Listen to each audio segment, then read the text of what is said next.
E aí pessoal, eu queria experimentar desenhar esse personagem, o Link da Zelda, com esse design novo que foi aplicado para ele. Eu acredito que ele tenha 1,5 meia de altura. Então a primeira coisa que eu faço quando vou esboçar uma pose é definir o tamanho da cabeça e já tentar pensar onde a coluna dele ficaria, e pensando que ele vai ter 1,5 meia de altura. Feito isso, eu tento definir uma linha em proporção de onde ficariam os olhos do personagem, também nariz e boquinha. Depois de fazer isso, é só uma questão de começar a estruturar e ver aonde que eu ia posicionar as outras partes dele. Primeiro o bracinho,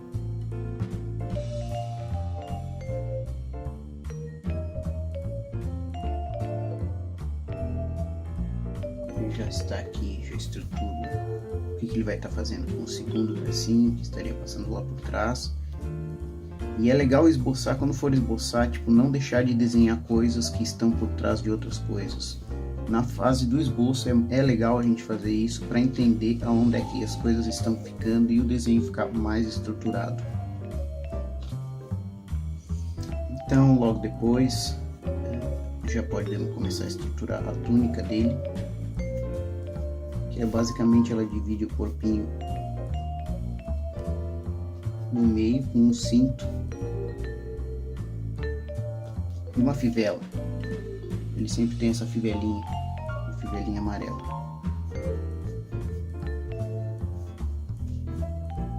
Numa mão o Link sempre carrega um escudo,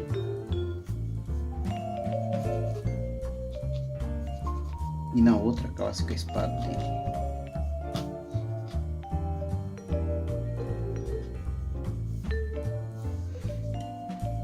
Agora a gente pode passar por uma outra etapa aqui, que é estruturar esse cabelo aqui. Ele sempre teve esse penteado meio anos 80, com os mullets compridos que descem pelo lado da cabeça. É bem engraçado como esse design ficou popular na época, por causa da moda que era nos anos 80, as pessoas terem esse mullets.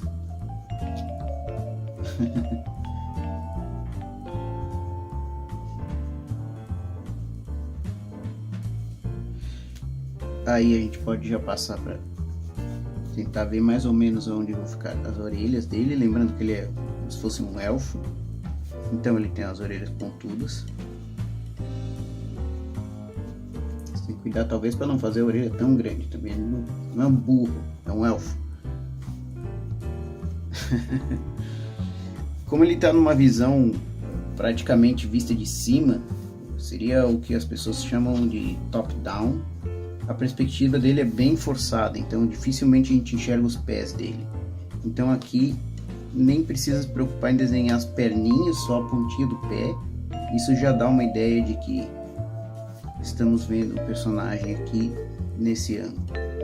Não é necessário se preocupar com desenhar a perna. Mas caso quisesse saber, a estrutura da perninha ficaria por baixo da túnica, mais ou menos assim.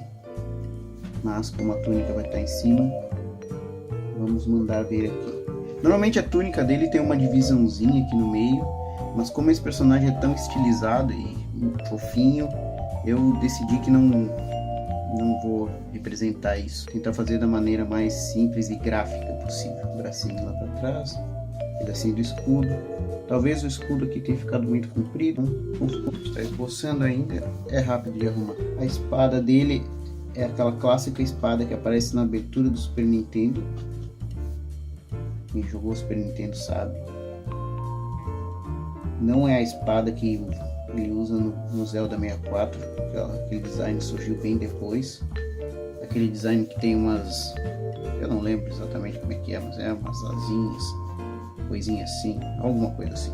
Não, esse aqui é mais um semicírculo, é mais simplinho. Eu acho mais legal para um personagem simples assim, desenhado dessa maneira. Ok, temos a ponta da espada dele aqui.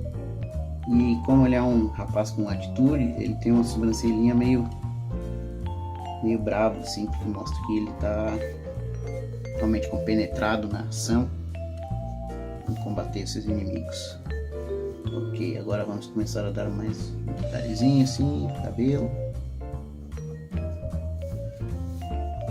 Começar a fechar a cabeça aqui e pensar que a parte de trás da cabeça dele tem um capuz, clássico capuz verde que caracteriza o personagem. Quase todos os jogos da série ele tem esse capuz verde. É legal a gente desenhar. Aqui. Ele desce aqui, mas também não é muito comprido não. Normalmente o capuz ele ficaria para trás, porque todas as vezes que você vê o Link em outras versões, o capuz dele começa do meio da cabeça e se estende para trás. Mas como a gente está desenhando esse personagem aqui para dar um pouco de estilo, e como ele está se movendo em uma posição completamente assimétrica, então eu achei legal colocar esse capuz para o lado, para mostrar que realmente existe essa ponta. E é legal criar assimetrias também.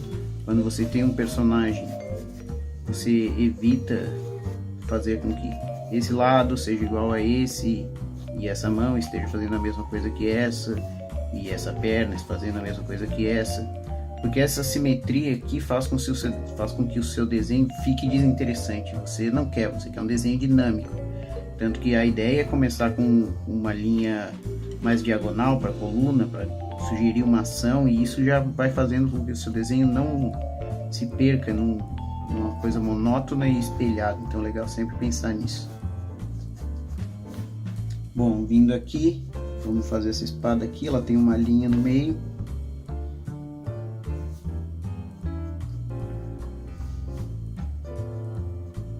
Ok, já terminamos o esboço do nosso Link. O rostinho dele não é exatamente redondo, é um pouco ovalado.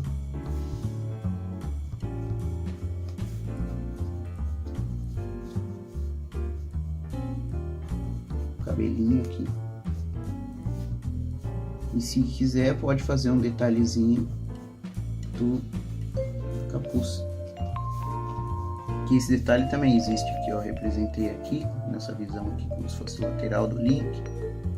Claro que aqui é uma tentativa de fazer um pouco mais realista, só para representar.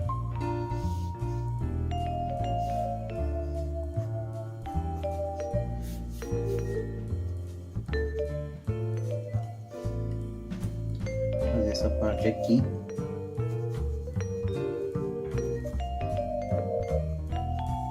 Ok. Terminado isso, ajustar o detalhe aqui. Pronto.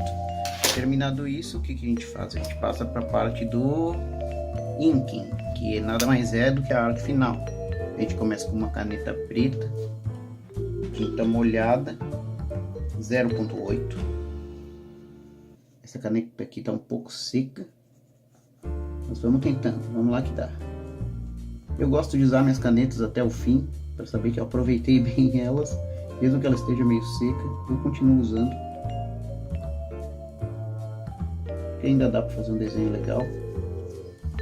E se a linha ficar um pouquinho tremidinha porque está muito seca a caneta, ainda assim você está praticando o desenho. E a ideia é vir aqui e praticar o desenho. Mas na hora da arte final é legal tentar se esforçar para deixar bem firme. Passando primeiro essa linha fininha para definir exatamente onde eu quero que ela esteja.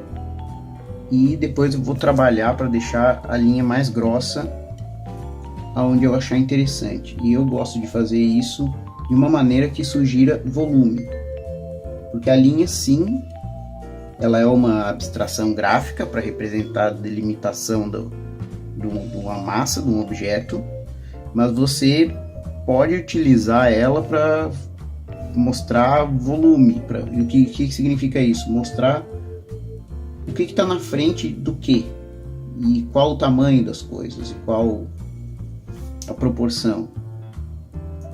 E a linha é um grande aliado. Tem muita gente que gosta de fazer uma linha simples, que é apenas um traço, e muitas vezes ela acaba deixando o desenho chapado, assim, muito unidimensional, e não é o que a gente procura, porque quando a gente está fazendo um desenho, o que a gente quer é que o desenho saia do papel e chame a atenção.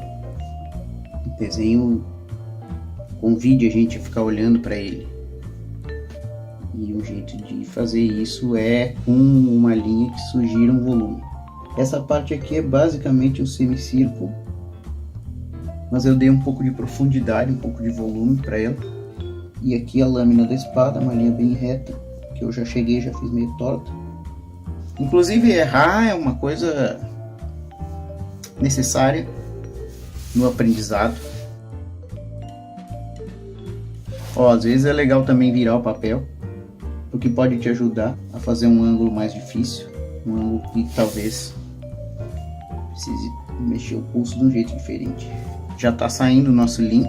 Agora vamos começar esse lance aí de onde deixar a linha mais grossa. Isso é uma coisa que eu me perguntava muito quando desenhava, quando era mais novo. E aí uma coisa que, estudando, vendo o trabalho de outros artistas, funciona mais ou menos assim. Se você quiser que, por exemplo, esse círculo esteja acima desse quadrado, você vai reforçar a cor mais forte nas partes onde eles estariam em contato, para mostrar que existe uma certa massa concentrada que faz com que esse círculo venha mais para frente. Quanto mais grosso o contorno tu colocar nele, mais ele vai vir para frente.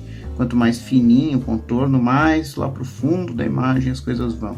Então o ideal é tentar sugerir com essas linhas e a variação da grossura da linha que uma coisa está acima da outra. E isso vai te dar uma volumetria legal no desenho, com a utilização da arte final. Então a gente pode chegar aqui e começar a pensar, bom, esse cabelo ele tá bem acima do rosto, ele tá um nível acima do rosto em volume, mas não é uma diferença tão grande quanto do pescoço para o corpo, por exemplo. Então aqui vai ter que ter uma linha que é um pouquinho mais grossa, mas também não absurdamente grossa.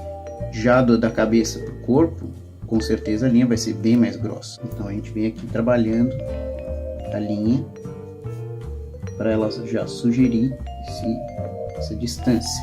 Também é legal pensar essa linha como se fosse uma projeção de sombra. Se eu estivesse pensando que a luz estivesse vindo aqui de cima, posso começar a reforçar as partes de baixo. Todas as linhas que estão mais para a parte de baixo, onde há uma distância, é onde eu vou reforçar a linha.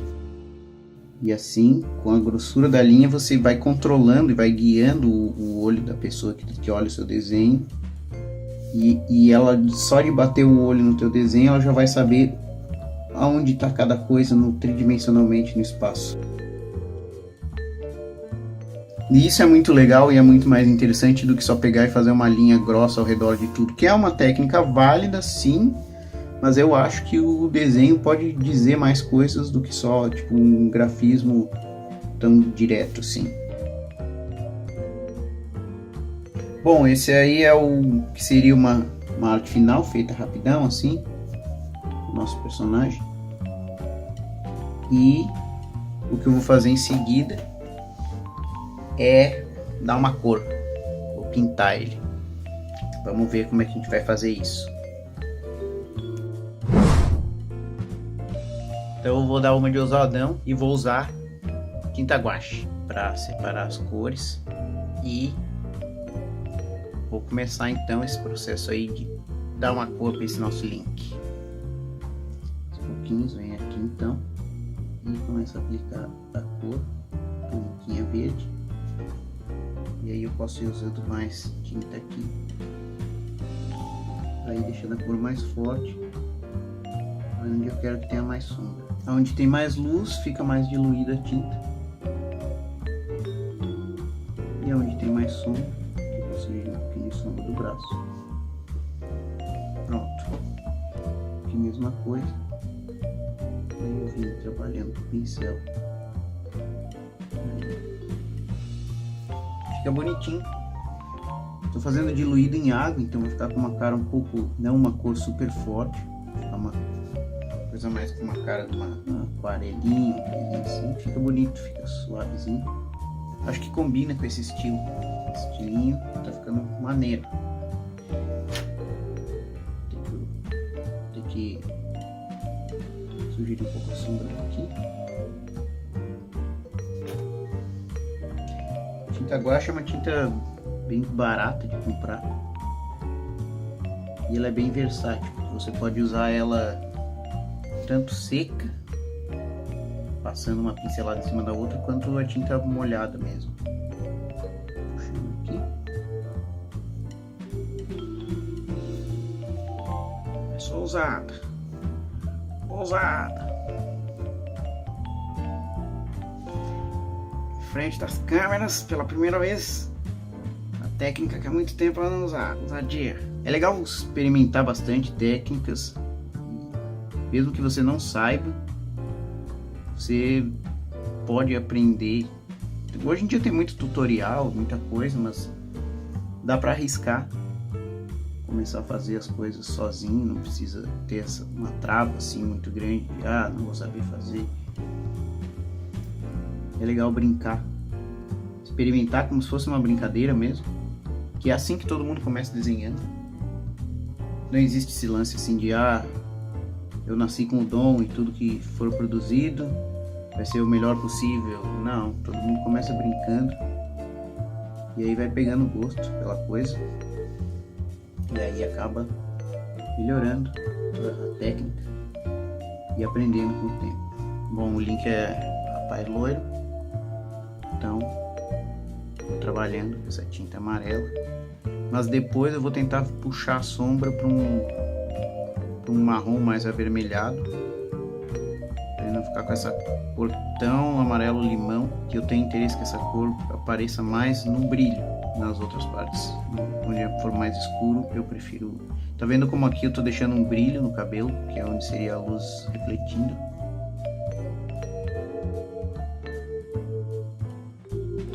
É um desenho bem solto, eu não me preocupei muito com a linha a lápis por baixo. Essa linha aí eu usei um grafite azul, uma lapiseira, que agora eu vou aplicando essa cor um pouco mais escura para dar mais essa impressão de cabelo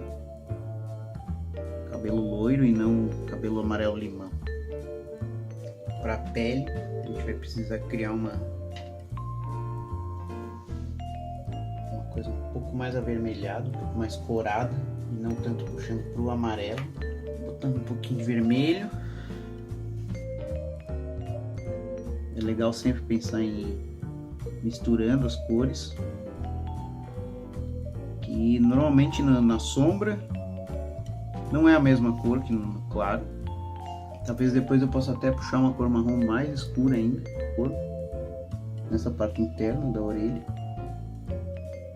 que é onde teria uma sombra. Aqui a sombra da orelha, vale a pena botar uma cor. Aqui em cima eu boto só um pouquinho, conforme vai se aproximando, mas conforme vai para a ponta, onde está pegando mais luz, lá na ponta da orelha, não... Vou falar que o certo mesmo era eu ter feito essa pintura antes de passar a caneta preta. Isso aí é fato. Eu fui vacilão. Vacilei mesmo, porque é capaz de borrar a caneta.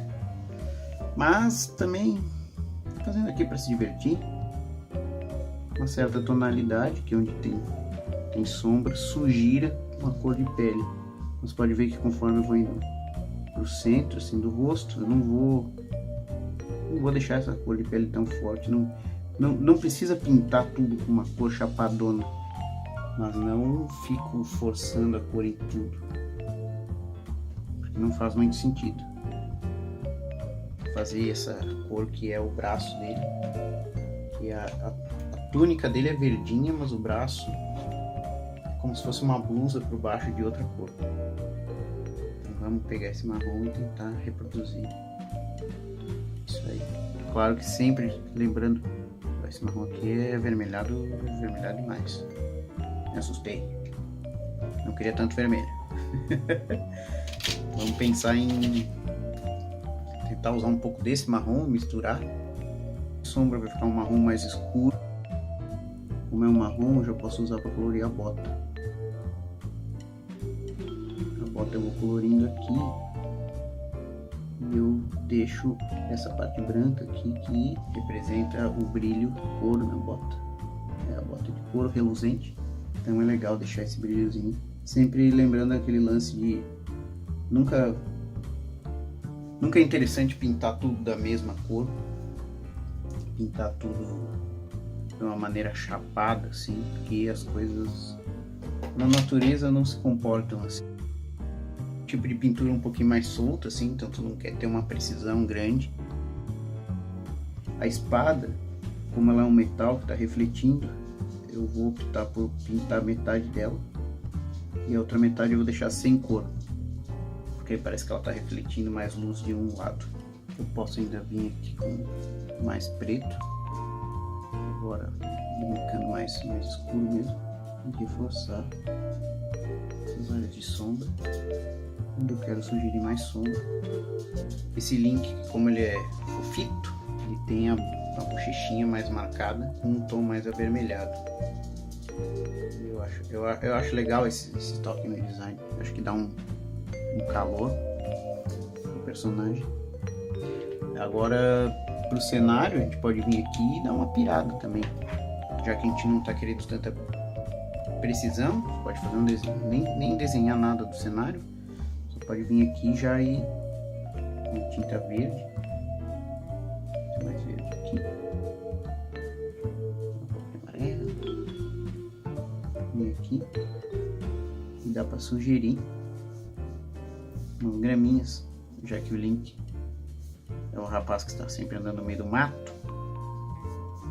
Você sugere umas graminhas aqui para cima também, e aí pode ir trabalhando gramadinho onde ele está. Agora bem solto, porque eu já não estou me preocupando, estou desenhando o personagem ou não, só fazendo uma graminha, uma pincelada bem tranquilo, diluindo em água, um pouquinho de tinta, e como sempre, claro, se divertindo fazendo isso.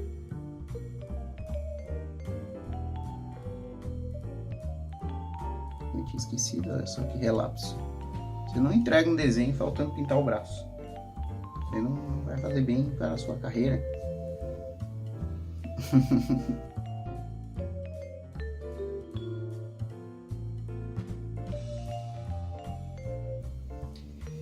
Uma coisa que dá para fazer também é com um pouco de azul nas partes do metal, para o metal não ficar tão frio. A gente quer fazer um desenho que tenha vida. Basicamente, eu acho que para esse desenho é isso. Sabendo a hora de parar, eu olho e digo, acho que está pronto. Vou mostrar um pouco mais de perto. Olha só, acabamento simples. Se você vê de perto, a pintura é bem marcada mesmo, eu não me preocupei muito, mas de longe assim, uma distância assim, fica bonito, e é para ter essa pinturinha mesmo. Dá para ver a pincelada, não precisa ser perfeito como se tivesse sido pintado no Photoshop. O canal tá começando agora, então se você gostou do vídeo, dá um like aí, que já vai ajudar a gente. Clica no sininho também, e valeu, até a próxima, galera. Vamos continuar desenhando aí, vamos aprimorar esse talento aí.